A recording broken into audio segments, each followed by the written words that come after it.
A través de la historia, todas las personas, todas las congregaciones, todas las diferentes denominaciones cristianas se han preguntado cuándo y cómo regresará Cristo. Una de las preguntas principales que me hacen a mí cuando me entrevistan en diferentes lugares es: ¿usted cree que estamos ya en la última generación? ¿O usted cree que ya llegamos al final de la historia? ¿Usted cree que Trump, estos 4 años van a ser los últimos 4 años de Estados Unidos de Norteamérica? ¿Usted cree que el apellido de Trump es trompeta? De alguna forma Dios estará dándonos a entender que él como Trump será la última trompeta para este país. En fin, hay cantidad de preguntas que tenemos nosotros que contestar. Pero cuando me hacen esta pregunta, ¿qué señal podría yo dar? Bíblicamente, desde luego. No, pues yo soñé o se me apareció un ángel. No, de ninguna manera. ¿Qué es lo que dice la Biblia? A la ley y a la palabra nos remontamos. A la palabra profética más segura. ¿Qué señal podría yo compartir con toda seguridad de que nos encontramos en la última generación? Y respondería solamente con una sola palabra: Israel. Israel. Cuando el zar Nicolás II, que fue el último zar de Rusia a finales del siglo XIX, cuando entró ya la revolución bolchevique y mataron a toda la familia del zar con sus hijos, llegó un misionero que le hizo la misma pregunta el zar al misionero: ¿me puede usted demostrar que Dios existe? Y el misionero le contestó con una sola palabra: Israel. Cuando nosotros no conocemos ni entendemos el significado, el centro donde Dios puso el termómetro de toda la historia humana, que es la nación de Israel, no vamos a entender la Biblia. No vamos a entender en qué tiempo estamos, ni por qué Dios escogió también a esta nación de una forma milagrosa. Todo el mundo sabemos, ¿verdad?, que nadie conoce el día ni la hora. Dice la Biblia, Marcos 13:32, sin embargo, sí podemos conocer las señales de los tiempos. Entonces, no podemos poner una fecha, ¿verdad? Viene en junio el Señor Jesucristo o el rapto, etcétera, etcétera, pero sí tenemos señales que el regreso de Israel, el 14 de mayo de 1948, marcó la cuenta regresiva de las profecías de los últimos tiempos. Vayamos rápidamente al libro de Mateo, Evangelio de Mateo, capítulo 24, y veamos estas palabras del Señor Jesucristo después de que en todo el capítulo 24 de Mateo, Él comienza a compartir las cosas que iban a suceder en la respuesta que les da a sus discípulos. Porque le preguntaron a los discípulos: ¿qué señal hay de los tiempos? ¿Qué señal hay de tu venida? Etcétera, etcétera.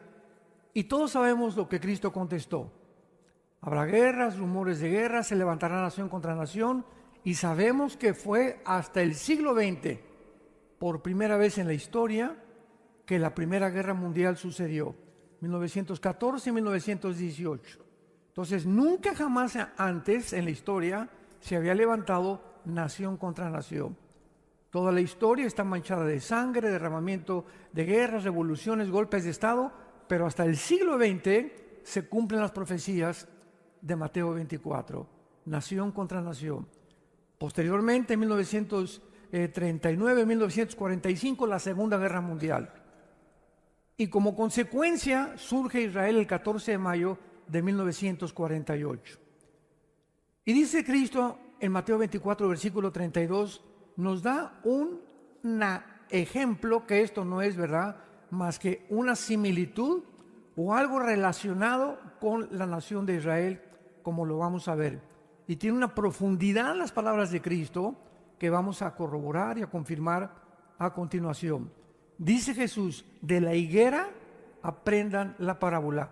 Número 1, si no sabemos qué es la higuera, no podemos interpretar esta parábola. Y cuando descubrimos qué es la higuera, en Mateo 21, vamos rápidamente a Mateo 21, para que sea la misma Biblia la que nos dé el entendimiento de qué quería decir Cristo con la higuera. Mateo 21, regrésense unas páginas atrás y dice el versículo 18. Por la mañana, volviendo a la ciudad, tuvo hambre. Está hablando de Jesús. Y viendo una, ¿qué cosa? Y viendo una higuera cerca del camino, vino a ella y no halló nada en ella, sino hojas solamente. Y le dijo, nunca más nazca de ti fruto, y se secó la higuera. Viendo esto los discípulos decían maravillados, ¿cómo es que se secó enseguida la higuera? Y él respondió Jesús, de cierto que si no tuvieran fe como lo que le pasó a la higuera, ¿verdad? Sino que a este monte le digan, quítate, échate en el mar, será hecho, y lo que piden en oración creyendo lo recibirán. Cristo, al secar la higuera y maldecir la higuera, ¿a quién estaba maldiciendo? A la nación de Israel. Esto fue un día antes de que lo crucificaran. O sea, él sabía que Israel lo iba a rechazar y que el momento que Israel lo rechazara, la maldición caería sobre Israel, como cayó 70 años después de que él murió y en la cruz, que llegó el general Tito Romano, enviado por Vespasiano, el emperador de Roma, y no dejaron en Israel piedra sobre piedra. Y desde el año 70, escuchen, desde el año 70 después de Cristo hasta 1948, Israel no tuvo tierra, no tuvo sacerdocio, no tuvo templo, fueron exiliados y dispersados por todas las naciones del mundo, y todos los años, por casi 1800 y pico de años, oraban el año que entra en Israel. Nunca en la historia ha habido una etnia, una civilización, una tribu, una nación que haya sido sacada de su nación y que hayan mantenido su cultura, sus tradiciones, su idioma y su religión. Porque la tendencia es ser absorbidos por las demás naciones. Vean ustedes aquí en Estados Unidos un ejemplo. Aquí llegan a Estados Unidos mexicanos, guatemaltecos, costarricenses, nicaragüenses, etcétera, etcétera. Y la tendencia es de los que llegan aquí en Estados Unidos no ser vistos como no gringos o como no americanos. Entonces, inmediatamente todos los latinoamericanos que llegan a Estados Unidos se quieren vestir como los americanos, con su cachucha, sus calcetines blancos, ¿verdad? Etcétera, etcétera. Ya no quieren hablar español. Qué tristeza, ¿no? Porque ahorita los bilingües le están pagando más grande el salario. Y comienzan a olvidarse todos porque no quieren que sean identificados diferentes a los que viven aquí. Y estoy hablando, los italianos ya no hablan italiano, los que viven aquí, alemanes, ya casi no hablan alemán, los que vienen de Latinoamérica no quieren hablar español, son absorbidos por la cultura y te tienes que adaptar porque vives aquí. Es lógico, ¿verdad? No les pasó así a los judíos. Los judíos, no estamos hablando de 30, 40 años que hayan sido dispersados, 1800 años. Mantuvieron su idioma, mantuvieron su cultura, mantuvieron su religión, mantuvieron sus tradiciones. No se olvidaron de nada de aquello que habían aprendido desde Abraham, Isaac y Jacob. Y cuando llegan el 14 de mayo de 1948, es el milagro más grande, como lo vamos a desarrollar, de la historia moderna. Regresamos a Mateo 24:32. De la higuera aprendan la parábola. Vamos a traducirlo de Israel. ¿Correcto? Muy bien. Cuando ya su rama está tierna y brotan las hojas, no el fruto. Ojo, cuando brotan las hojas, saben que el verano está cerca. Así también ustedes, cuando vean todas estas cosas, conozcan que está cerca las puertas. De cierto os digo que no pasará esta generación hasta que todo esto acontezca. El cielo y la tierra pasarán, pero mis palabras no pasarán. Cristo no pudo haber estado hablando de la generación a quien le habló, porque ninguna de estas señales se cumplió en la generación de Cristo. Ahora, la segunda pregunta es, ¿qué representan las hojas? Bueno, las hojas representan, ¿verdad?, que comienza el árbol o la higuera a florecer y después de las hojas vienen los higos o viene el fruto. Entonces, en el 48, Israel regresó, pero no se convirtieron al Mesías. Renació Israel nacionalmente, pero no espiritualmente. El renacimiento de Israel, o la segunda aliyá de Israel, será en los últimos 7 años de la tribulación, cuando se conviertan durante el tiempo de los juicios de Dios, que está en el Apocalipsis. Entonces, cuando dijo Jesucristo que ya la higuera han brotado las hojas, debemos de saber que está el tiempo cercano, y Jesús nos da la clave. No pasará una generación cuando todo esto que les estoy diciendo se va a cumplir. Muy bien. ¿Cuántos años tiene una generación bíblicamente? Bueno, en Génesis 15, cuando fueron a Egipto, les dijo Dios, ¿verdad? Pasarán 4 generaciones, y ahí eran de 100 años cada generación. En Génesis, y luego así fueron reduciéndose. Josué fue el último hombre de Dios que vivió un poquito más de 100 años. Ya de Josué para acá, dice la Biblia en el Salmo 90, la edad de los seres humanos será 80, 85 los que no toman Coca-Cola, ni conchas de la tía Rosa para desayunar. O sea, los más robustos, los que se cuidan, los que beben 2 litros de agua diarios, los que hacen ejercicio, van a llegar a los 80, 85, y muchos hasta los 100, como el doctor Billy Graham, ¿verdad? El más grande evangelista del siglo pasado, que casi muere a los 100 años. Entonces, realmente el equilibrio se encuentra entre 80 y 85 años. Muy bien, no pasará una generación de 1948 y le sumamos 80, ¿cuánto da? 2028. ¿Acaso estoy yo diciendo que Cristo viene en el 2028? De ninguna manera, porque el calendario fue alterado por el Papa Gregorio en el siglo III de la época cristiana. Entonces, el calendario judío es de 360 días y el Papa Gregorio lo cambió a 365 días. Se le agregaron 5 días, minutos y segundos al calendario que tú y yo estamos sometidos a él. Entonces, le agregamos los años bisiestos, ¿verdad? Entonces, hay un revoltijo ahí, ¿verdad? Es en 2028. ¿En qué año nos encontramos entonces realmente? Muy bien, para no hacernos tantas bolas. Cuando Dios dijo, en 6 días va a hacer crear la tierra y en el 7º van a descansar, dice 2 Pedro 3, que para Dios un día son 1000 años y 1000 años son como un día. Entonces, ahí estableció un patrón cronológico Dios en la creación, mostrándonos que la humanidad iba a existir durante 6000 años. Vamos a hacer cálculos. De Adán a Abraham pasaron 2000 años. De Abraham a Cristo pasaron 2000 años. Y no hay la menor duda que de Cristo a nuestros días estamos en el año 2024. El problema está que parece que nos sobran 24 años, ¿verdad? Porque debió haber acabado o venido Cristo en el año 2000. Entonces, ¿cuál es el problema? Es muy fácil de resolver. Porque estamos en el 2024, sin embargo, ¿desde cuándo estamos contando los últimos 2000 años? ¿Desde cuándo? ¿Desde el nacimiento de Cristo o desde su muerte?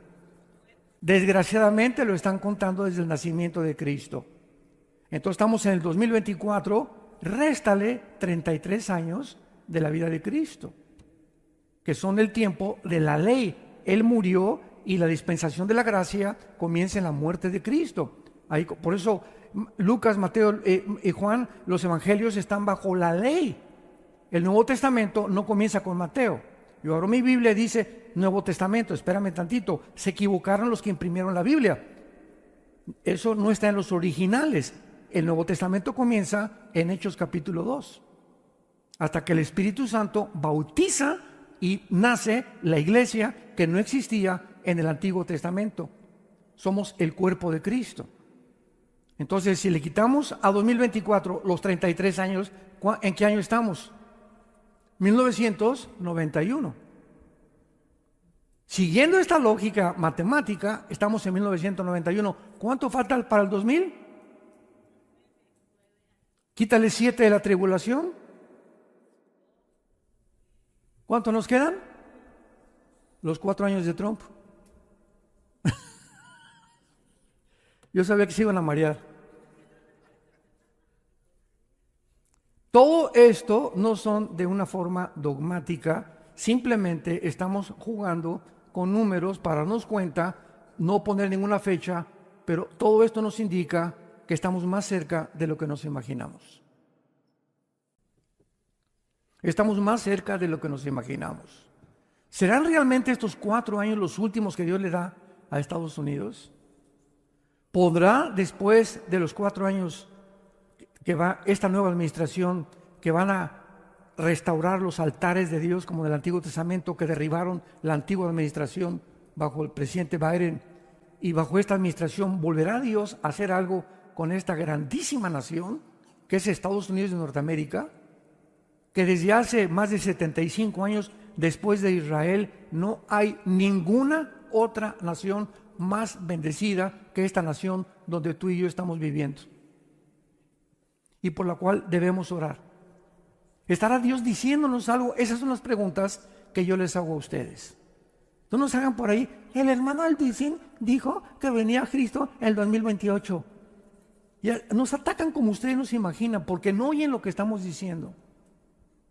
No estamos afirmando ni dogmatizando algo, estamos mostrando que desde que regresó a Israel es un tiempo precioso que Dios nos muestra que se acabó. Porque no sé si en el 28 o en el 30, ¿verdad? O en el 32, pero estamos ya al final. Ya no pasamos de eso. Nos encontramos al final de la historia. Damas y caballeros, santos de Dios, ya deja de jugar con Dios.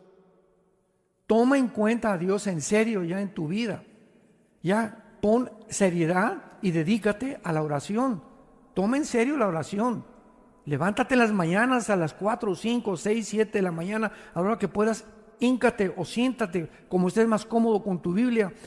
Busca a Dios en la palabra, ora. Señor, te pido por mi esposa, por mis hijos, por mis nietos, etcétera, etcétera. Te pido por el país, te pido por los líderes, te pido por Joe Biden, por Kamala, por todos estos hombres y mujeres que hicieron tantas maldades en este país. Señor, sálvalos, ten misericordia de ellos. Porque así nos manda la Biblia a orar por todos los hombres. ¿Saben ustedes que se convirtió el Chapo? ¿Saben ustedes que se convirtió el Chapo? Y la gente, ¿cómo es posible? Narcotraficante. Pues sí, Dios vino a buscar pecadores. Dios vino por ellos, por los peores. Dice el apóstol Pablo, yo maté cristianos. Pablo perseguía a los cristianos. Y Dios tuvo misericordia, dice en 1 Timoteo capítulo 1, pero Dios tuvo misericordia de mí para que yo sea ejemplo a los demás de que Dios vino a salvar, no a los buenos, a los malos. Hay misericordia para todos. La mamá del Chapo resulta que era cristiana y tenía una iglesia allá cerca de Sinaloa. Y cuando lo fue a buscar fue la única persona que le permitieron ir, ahora que está encerrado en una prisión de alta seguridad, parece que en Nueva York, ¿verdad? Para que entrara. Y salió dando testimonio, mi hijo acaba de recibir a Jesucristo. Yo oré por él desde que era niño. Y tenía que estar encerrado para que pudiera entender que necesitaba a Dios. Hay otro grande hombre, ¿verdad? En México, el general Arturo Durazo, que fue jefe de la policía. Y fue tremendo. Y yo tuve la oportunidad de estar con él casi un año. Él mandaba su helicóptero, me recogía, me mandó al Colegio de los Generales en el Desierto de los Leones. Y cuando Durazo murió cerca de Burgos, Cuernavaca, el estado de Morelos, lo encontraron con la Biblia aquí en el pecho, con Juan 17, diciendo, ¿verdad? Recibí a Jesús en mi corazón. Y la gente, ¿cómo es posible que esas personas? Pues sí, por eso vino Cristo. Por eso los fariseos, cuando estaba en la cruz del caballo, ¿cómo es posible que este hombre, siendo pecador, la Biblia dice, maldito el que es colgado en el madero, Dios lo pueda perdonar? Esos son los fariseos. Cristo vino por los malos, por aquellos, la sangre de Cristo limpia de toda maldad. Y Dios puede hacer milagros con la gente que para nosotros ya no tiene remedio. Cuando ustedes vean que brotan las hojas, sepan que está cerca. No pasará esta generación hasta que todo esto acontezca. Estaremos en esta generación, es que no hay más que esta generación, es la última generación. 2028, 2029, 2030, más o menos no sabemos, pero estamos en la final generación. Es lo único que podemos afirmar con todo el corazón. Muy bien. Ahora, vamos a explicar un poco más acerca de Israel, para que podamos entender. Dios en la Biblia se mueve por etapas. Primero Abraham, ¿verdad? Pero bueno, Adán y Eva, los descendientes de Adán y Eva, Génesis 10, las 70 naciones que formaron actualmente el mundo, porque todos descendemos de los 3 hijos de Noé, Jafet, Sem y Cam. Todos nosotros descendemos de los 3 hijos de Noé. Los jafetitas fundaron el continente europeo, o los anglosajones. Todos los blancos o de ojos claros son anglosajones, aunque vivan en Atlacomulco. Y descienden, son jafetitas. Todos los semitas son tanto árabes como judíos, y son los que están poblando el Medio Oriente, el Oriente y el Asia Central. O sea, chinos y coreanos son semititas, y ellos por el estrecho de Bering emigraron al final de Alaska, de Alaska, en la conexión, en un mapa, en la conexión que tiene con el Oriente o con el Asia, y por ahí emigraron y entraron aquí a Estados Unidos y fundaron Estados Unidos. ¿Quién fundó Estados Unidos? Los Sioux, los Cheyenne, los Cherokees. Esos son los verdaderos norteamericanos. Todos nosotros somos migrantes, pero ellos son los verdaderamente que fundaron. ¿Quién fundó México, verdad? Pues aztecas, tlaxcaltecas, chichimecas, mixtecos, zapotecas, etcétera, etcétera. Atinanchi, Tutimajayo, Octonanchi, Tumajayo, Onajayo, Nocanica, Yocanica, Yomandola. Les acabo de hablar en zapoteco, porque mi papá trabajó en Oaxaca y tuvo que aprender el dialecto zapoteco, hacía carreteras en Oaxaca, y me enseñó este es un verso en zapoteco. No son lenguas, ¿eh? Entonces, si entendemos esto, ya entendemos de dónde venimos. Y de Cam viene el continente africano. Todos los negritos, ¿verdad? Los de morenos vienen del continente africano. Después viene el diluvio, 1500 años. De Abraham al diluvio pasaron 1500 años. Y 400 años después del diluvio, estamos hablando ya casi 2000 años desde Adán, Dios llama a Abraham. Y Abraham no era judío. Abraham viene de Irak, de Ur de los Caldeos. La frase tierra de los caldeos o tierra de Sinar en la Biblia es la región de Irak, de Siria y de Libia. Entonces Dios llama a un hombre de Irak para que él venga y comience a fundar a través de él una familia. Que nace Isaac, Dios le promete a Abraham, de Isaac viene la descendencia del Mesías. La promesa de Génesis 3:15, de la semilla de la mujer vendría el Mesías que heriría en la cabeza a la semilla de la serpiente. Entonces, de Isaac vino Jacob. Se le cambia el nombre de Jacob cuando lucha con Dios y se le pone Israel, que significa el que lucha al lado de Dios. Por eso dice Gálatas que nosotros, la iglesia, somos los verdaderos israelitas, porque ahorita Dios tiene en la banca a Israel y a nosotros nos está usando porque luchamos junto con Él. Y Él está de nuestro lado también. Entonces, si entendemos esto, vamos a entender la historia. Entonces ya se forma una familia. De Jacob nacen 12 hombres, 12 tribus. Y de una de las 12 tribus viene el Mesías, de la tribu de Judá. Que Judá significa alabanza. Entonces de ahí viene David, de ahí viene Salomón y de ahí viene toda la descendencia hasta la Virgen María. Y cuando la Virgen María, no sabía ella, una muchacha humilde, tenía entre 14 y 18 años, porque la palabra para virgen en el hebreo es alma, con H al final, que significa una doncella entre 14 y 18 años. Y les aparece el ángel Gabriel y le dice: vas a ser mamá. Pero ¿cómo que voy a ser mamá? Si ni a Cancún nos hemos ido de luna de miel. Estamos comprometidos, José y yo. No, no, no te asustes, le dice el ángel Gabriel, que es el mensajero de Dios. María, el santo ser que vas a tener en tu vientre no va a ser el esperma el que está comprometido contigo, de José, sino que el Espíritu Santo va a fertilizar tu óvulo y el esperma XY, que es el que determina el sexo masculino, lo va a poner Dios, hablando genéticamente. Porque tú eres hombre porque tú tienes el cromosoma XY. Y tú eres mujer porque tienes el cromosoma XX. Así que si tienes el XY y aquí te dice que no eres lo que biológica y genéticamente Dios te diseñó, tu problema es mental, no es físico.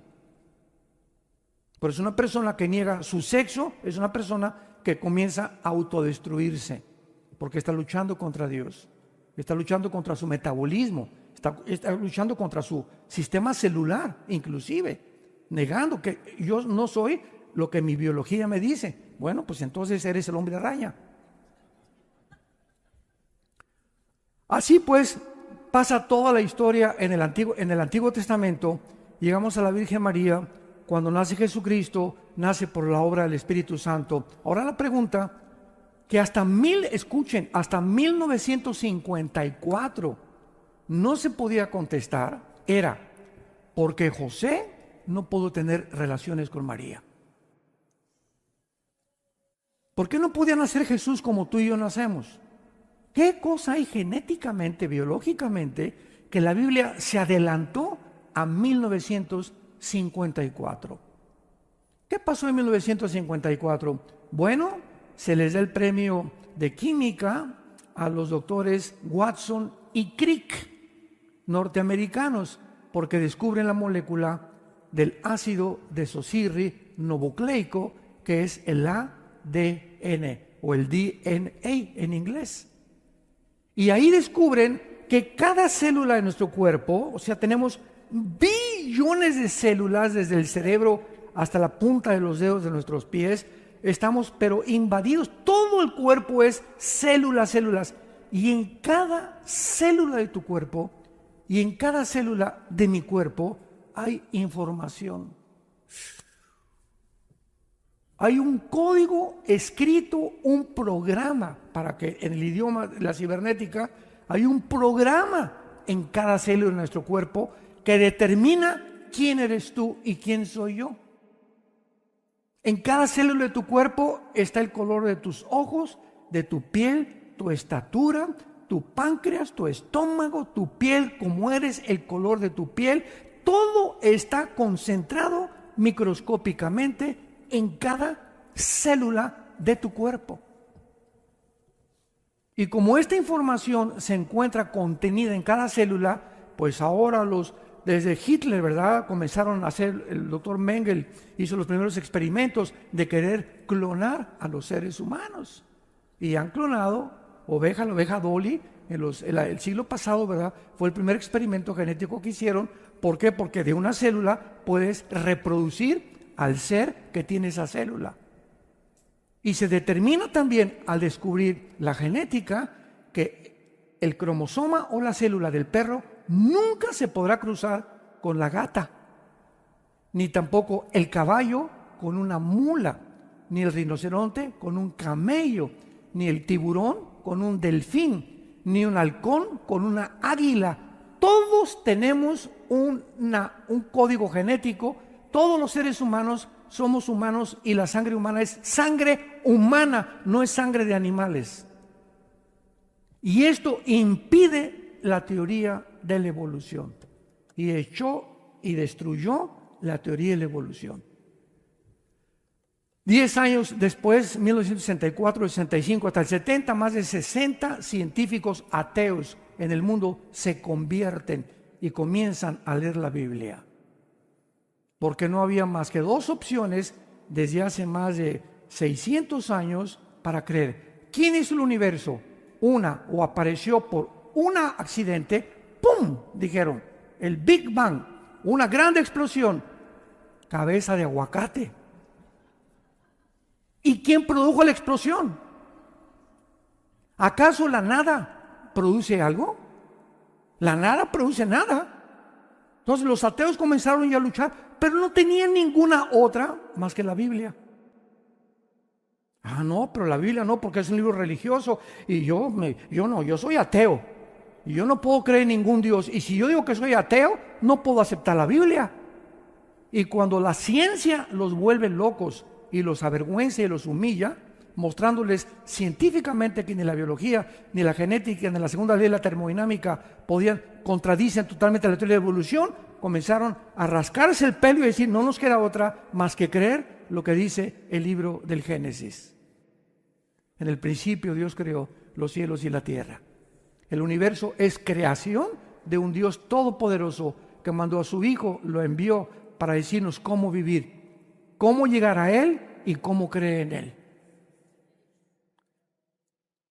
Todo esto fue preparado en etapas. Entonces vemos en la Biblia, en la creación, en Génesis, en Éxodo les da los 10 mandamientos, Levítico las leyes de la santidad, Deuteronomio las leyes de cómo gobernarse, las leyes civiles, y Dios comienza a hacernos un manual de conducta a todos los humanos, y este manual de conducta se los da a los judíos, y les dice a los judíos, ustedes no crean, Deuteronomio 7, no se vayan a creer, no crean que ni por bonitos, ni por guapos, ni por más inteligentes, no, sino por mi soberanía, porque los amé por gracia. Y así como escogí ustedes, pudo haber escogido a los mexicanos, a los españoles o a los franceses. El hecho es que Dios escogió un grupo determinado para a través de ellos enviar al mundo la Biblia. Vayan al mundo, aquí están mis leyes, aquí están mis códigos de conducta y predíquenlos al mundo entero. Ellos fallaron y vino Jesucristo y los rechazan. A quienes Dios les había entregado sus leyes, lo crucifican. Y ahora Dios levanta una nueva entidad que somos tú y yo, que se llama la iglesia. Y ahora le agrega el Nuevo Testamento y nos los da a nosotros. Y se completa este libro sagrado en 66 libros que contienen la mente y la voluntad de Dios para tu vida y para mi vida. Y esta nación, después de Israel, es la única en el mundo que en los tribunales te hacen jurar sobre el Corán, sobre el Triquivaca, sobre los Vedas. Jura usted decir la verdad y por la verdad. Hasta cuando nombran presidente, hasta Obama juró sobre la Biblia. Hipocritón.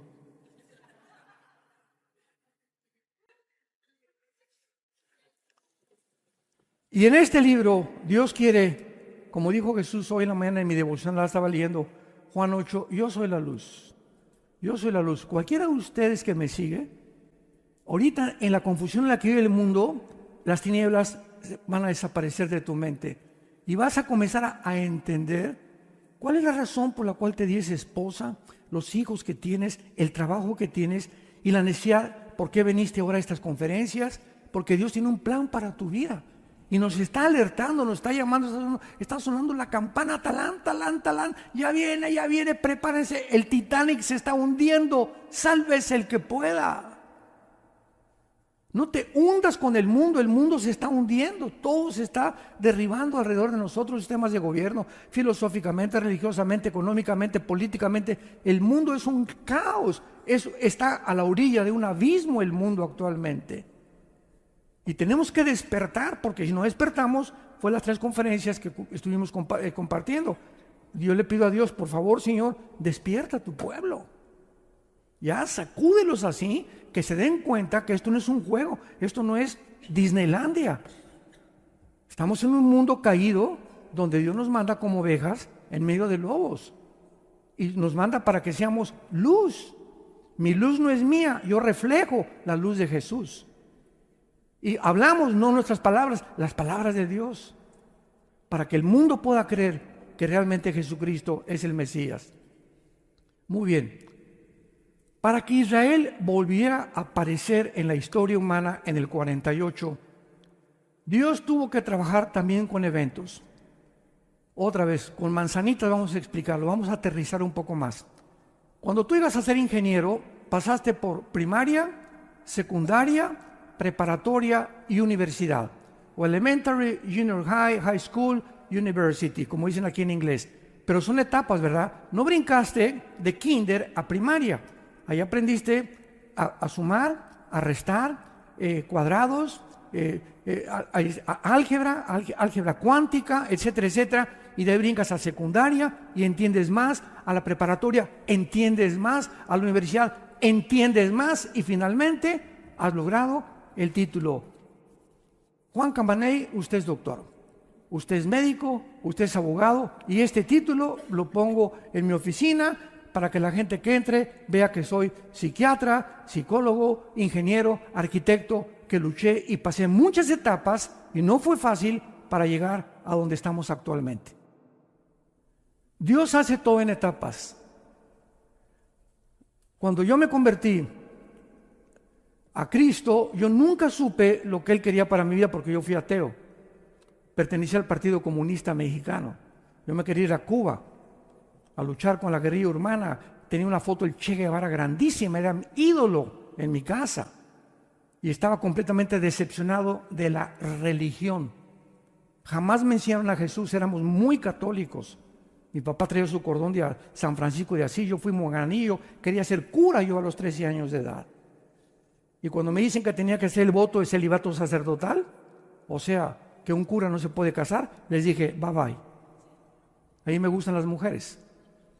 Mi papá fue por mí, ¿verdad? Y me rescató y me decepcioné de la religión. Durante todo el tiempo, porque estuve en los colegios lasallistas que nos enseñaron la religión, nunca abrimos la Biblia. Nunca hablamos me hablaron de Jesús. Me hablaron de los ritos, de las ceremonias, de liturgias, pero nunca de la palabra de Dios. Y me hice ateo, dije, aquí no encuentro la verdad. Y creí yo que en mi ateísmo podía encontrar, llegó un momento existencial en el que me quise quitar la vida 3 veces. Me quise quitar la vida 3 veces. Estaba completamente decepcionado de la vida, del mundo. Todos son unos hipócritas, el Papa roba, el presidente roba, pues si se trata, pues vamos a robar. Si los malos son los que triunfan, pues vamos a ser malos. Es la mentalidad, ¿verdad?, del idealista, del tonto que no sabe, como dice Agustín Laje, de los idiotas. Y cuando mi hermano me presta el Evangelio de Juan, o me lo regala, me quedé en Juan 14:6, yo soy el camino, la verdad y la vida. Cuando encontré a Jesús y leí la Biblia, me convertí. Y en mi conversión entré de misionero. Yo estuve 3 años en la sierra, entre Guerrero y entre Oaxaca, en México, en pueblos de leprosos. Yo creí que me iba a morir de lepra algún día. Increíble, en el siglo XX, lepra. Estuvimos ahí durmiendo en el suelo, en piso de adobe. Mi cojín era un ladrillo envuelto en periódicos. Y así estuve 3 años viendo y dándome cuenta. Dije, Señor, si aquí me quieres, aquí te quiero seguir. Pero me enamoré de Jesús y lo quería seguir a donde quiera. Y entonces yo pensé que era misionero, pero me estaba probando Dios. Después de esos 3 años, bajamos a la civilización, vivíamos en Acapulco, vivíamos en un bungalito, comencé a dar estudios, ese comenzó a crecer los estudios, de ahí me llevó a la Ciudad de México, comenzaron a crecer los estudios, y en la Ciudad de México creció entonces Vida Nueva para México. Entonces de misionero me llevó al pastor, a maestro, a evangelista. Luis Palago me habló para un argentino para que trabajara con él durante 3 años, 1989 al 91, y entonces comencé a conocer a Billy Graham, a recorrer muchos lados predicando el Evangelio, y finalmente formamos en el 91 Vida Nueva para el Mundo, donde estamos ahorita. Pero donde estamos ahorita son etapas que Dios nos llamó, y mucha gente cree que nosotros aparecemos ya de repente. Este año cumplo 48 años de predicar el Evangelio de Jesucristo.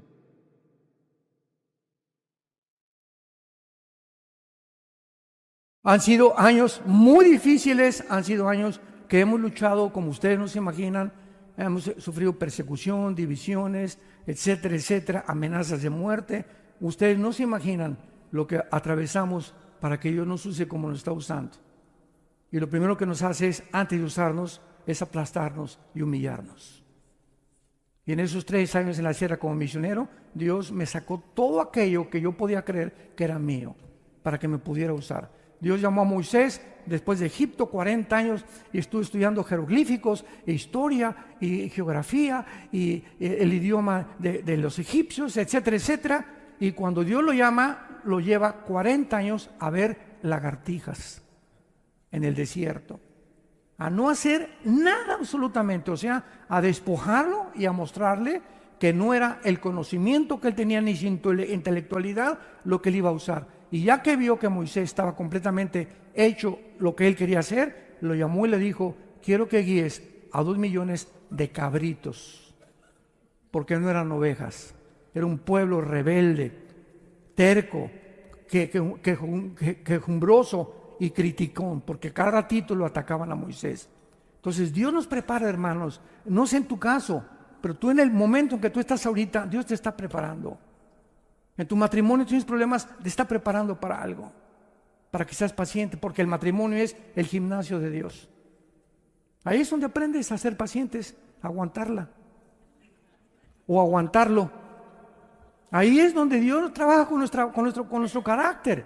A muchos de ustedes jóvenes tienen papás, tal vez mi papá es un gritón y no tiene, te está preparando Dios para que ames a pesar de que eres odiado o rechazado.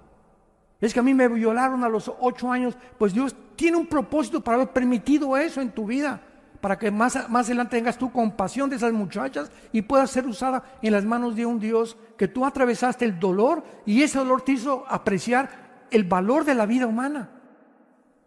Dios tiene un propósito en todas las cosas. Entonces, para que llegara Dios a Israel en el 48, tuvo que levantar un hombre llamado Teodoro Herzl.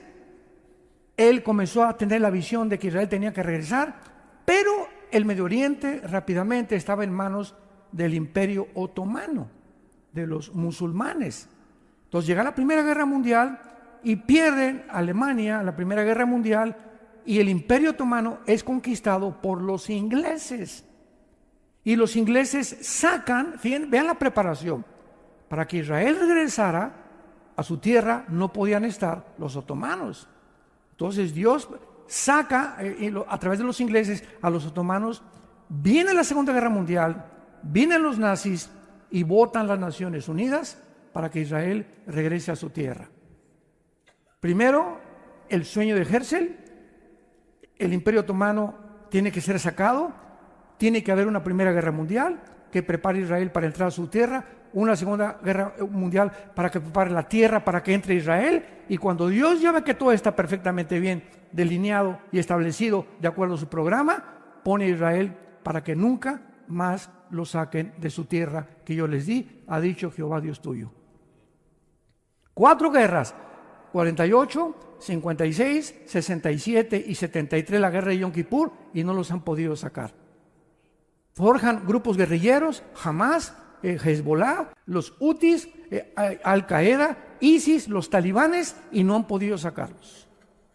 Hace una matazón el 7 de octubre del año pasado y no pudieron, a pesar de ese genocidio que hicieron, poder sacarlos de su tierra. Porque dice Jeremías 31, 35, 37, aunque los cielos puedan desaparecer y pueda desaparecer la tierra, nunca más será desaparecido Israel. Israel es indestructible. ¿Cuál es el mensaje a nosotros? Que si Dios perdonó a Israel y ha cumplido sus promesas, ¿cuánto más a nosotros que nos dio a su Hijo Jesucristo?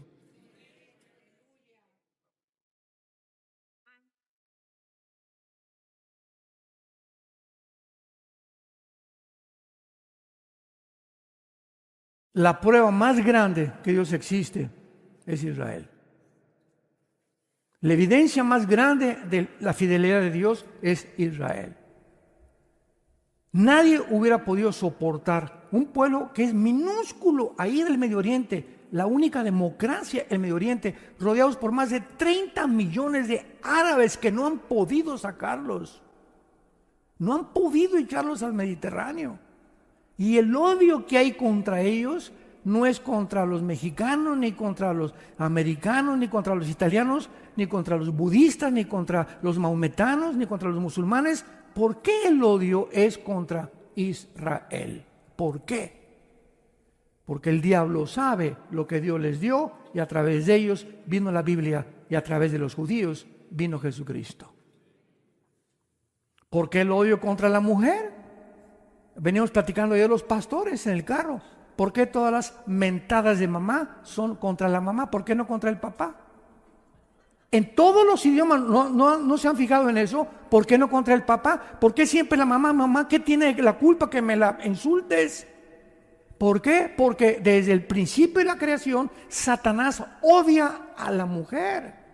Porque a través de la mujer vendría el Mesías. Y si detiene los nacimientos, Satanás, pues como vimos en la pandemia, nos quieren eliminar la población. Entonces, ¿a quién usa Satanás? Para humillar a las mujeres, para golpear a las mujeres, a nosotros los hombres. De ahí viene el machismo. Esto es algo que es bíblico, no es psicológico, no es emocional. El machismo viene, ¿verdad? Los hombres, se nos enseñó, la mujer, como decían los griegos, es para la cama, para la cocina y para que me cuide a los niños. Y comenzó a correrse esto en el mundo entero, árabes, judíos, mexicanos, etcétera, etcétera. Tómala y déjala, y usted está para que me haga los chilaquiles, y ándele y muévase. Y comenzamos a despreciar a la mujer. Nos casamos, no le abrimos ni la puerta del carro, ya no le damos flores, ya no le decimos que la amamos, perdemos el enamoramiento, perdemos el romance. ¿Por qué? Porque somos hijos de macho camacho. Y entramos a Cristo y entramos al cristianismo, y lo primero que Dios trabaja con nosotros los hombres es con el machismo. Y ahora nos dice Dios: si tu esposa no es tu reina en tu casa, no te acerques a orar conmigo, ni te pares a predicar tampoco, ni a tocar ningún instrumento. Ve, pídele perdón a tu esposa y hazla la reina de tu casa, y sé considerado, y sé atento, y sé un caballero con ella, y sírvela en lugar de que ella te sirva. ¿Por qué? Porque yo los amé en la cruz. Ama a tu esposa como yo también en la cruz. Efesios 5. Y cuando comenzamos los hombres a aceptar esto y a actuar de la forma que Dios nos está mandando, escuchen esto, no se imaginan, no tienen idea, varones, cómo te va a bendecir Dios. No se imaginan cómo los va a bendecir Dios, cómo nos va a bendecir Dios cuando obedecemos y somos la clase de varones que a nuestros hijos les daremos el ejemplo. Para que nuestros hijos sepan, mis papás nunca le pusieron una mano a mi mamá. Y si no, estas maldiciones se transmiten de generación en generación. Y tenemos que parar ya las maldiciones de nuestros padres. Yo recuerdo mi abuelo fue parrandero y jugador, de parte de mi padre. Mi papá a los 15 años, ven para acá muchacho, me dio un dinero, vete a un prostíbulo porque ya estás grandecito para que te desquinten. Así me dijo mi papá. Ya hazte hombrecito. Y tuvo como 2 o 3 amantes de mi padre. No era cristiano, era católico, pero su cordón San Francisco, y se persinaba todos los domingos. Pero era el diablo en persona.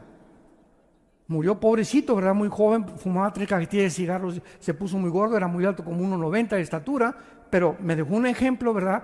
En el que yo no lo quise seguir. Ya Dios lo va a perdonar y ya Dios sabe dónde está y todo, ¿verdad? Pero yo no quiero seguir el ejemplo. Dios me convirtió, Dios me transformó, para que podamos comunicar esto al mundo. Dios viene a revolucionar nuestra vida, a transformar nuestra vida. Si tú te dices cristiano, con esto termino, si tú te dices cristiano y sigues siendo la misma persona de hace 5 años, mentiras que has cambiado. Si tú te dices cristiano y tu esposa te dice, en el último año has cambiado impresionantemente bien, Cristo está en tu vida. Porque Él vino a cambiarnos. Una vez estamos en un seminario de matrimonios que tenemos en la Riviera Maya acá todos los años en octubre, y me dice una hermana: oiga, pastor, fíjese que mi esposo pues me pega mucho y es muy malo conmigo. Y le hablé: a ver, venme para acá, don Fulgencio. Y se para, tengo un sombrerote grandote. Sí, pastor. Le digo: ¿por qué hace usted conmigo? Porque así soy, y así me hicieron mis papás. Y dije: pues ¿sabe qué, don Fulgencio? ¿Cuántos años tiene usted en Cristo? 6 años. Y en 6 años usted le sigue poniendo la mano a su esposa. Usted es un hipócrita, le dije. Usted arrepiéntase de su vida. Porque si usted no ha cambiado, porque es que así soy y así me quedaré. Le dije: no, Cristo vino a cambiarnos. Nunca digas así soy. No, ya no quiero ser así. Dios, transfórmame a la imagen y semejanza de tu Hijo Jesucristo. Si no tenemos un cambio radical, que mis amigos me digan, cuando me convertí, me estaban diciendo: Armando está planeando algo y se metió en una religión. No creían que yo me había convertido, de lo malo que era yo antes. A mi hermano le puse 2 veces la pistola en la cabeza y le dije: si tú me hablas de Cristo, te voy a matar a mi hermano, que me dio a Cristo después. Así era mi corazón de amargado y de duro en que yo estaba contra la vida, porque así fue como me habían tratado. Y viene a Cristo a mi vida y me dice, pues vengo a cambiarte, tú no puedes seguir siendo así. Despójate de tus traumas y de tus complejos y todas esas cosas, porque si no lo haces, no me dejas que el Espíritu Santo transforme tu vida a mi semejanza. Aprendan de mí, que soy manso y humilde de corazón. Dios nos quiere hacer mansos, nos quiere hacer humildes, nos quiere hacer siervos de nuestra esposa, para que imitemos lo que hizo Cristo por nosotros, y entonces Dios comienza a tratar con tu vida, a bendecir tu trabajo, a bendecir tu salud, a bendecir tu matrimonio, a bendecir tus hijos. Si tú no aceptas esto en tu vida, jamás podrás llamarte verdaderamente hijo e hija de Dios. ¿No quisieran muchos de ustedes en esta mañana, al oír este mensaje, arrepentirse? Es hora que tú te arrepientas ya y no salgas por esa puerta como tú entraste. Yo te pido que te arrepientas de tu vida, que tal vez ni siquiera eres cristiano, eres religioso, pero si tu vida no ha tenido cambios radicales, drásticos, que la gente nota que tú no eres la misma persona, tu cristianismo es mera religiosidad. Arrepiéntete antes de que venga la hora, mueras y te engañes al abrir los ojos rodeado de demonios y no de los ángeles que vienen por nosotros para llevarnos a Dios. Padre, te damos gracias por tu palabra en esta mañana. Gracias, Señor, porque nos amaste con un amor eterno, de tal manera que en esa cruz tu Hijo fue crucificado, fue muerto, enterrado y resucitado a los 3 días, para que ya no vivamos para nosotros mismos, sino para aquel que murió y vivió para nosotros. Porque si vivimos, para Él vivimos; si morimos, para Él moriremos. Ya sea que vivamos o que muramos, te pertenecemos. Recordamos las palabras de Pablo: con Cristo estoy juntamente crucificado, y ya no vivo yo, mas vive Cristo en mí. Y lo que ahora vivo en la carne, lo vivo por la fe en el Hijo de Dios, el cual me amó y se entregó a sí mismo por mí. Mas Dios muestra su amor para con nosotros en que, siendo pecadores, Cristo paga en una cruz por tus maldades y por mis maldades, despreciado y desechado entre los hombres, varón de dolores, experimentado en quebranto. Escondimos de él el rostro, fue rechazado y no lo estimamos, mas ciertamente él llevó nuestras enfermedades. Él llevó nuestros dolores, lo tuvimos por azotado de Dios y abatido, mas él abrió sus brazos llenos de sangre y nos dijo, y te lo dice en esta mañana: te amo. Dios te ama. Dios nos ama. Y el que no escatimó a su Hijo, ¿cómo no nos dará todas las cosas si nosotros se las pedimos? Ábrele tu corazón esta mañana y dile: perdona mis pecados. Me arrepiento de toda mi vida pasada, Señor. He escuchado que tal vez ni siquiera te tengo en mi corazón. Quiero experimentar ese cambio que tú prometes en la Biblia a los que te siguen. Por eso, Jesús, te pido que entres en este instante a mi corazón. Creo que a los 3 días resucitaste y que cuando yo muera, moriré en paz, porque he hecho la paz contigo en esta mañana mediante la sangre de tu cruz.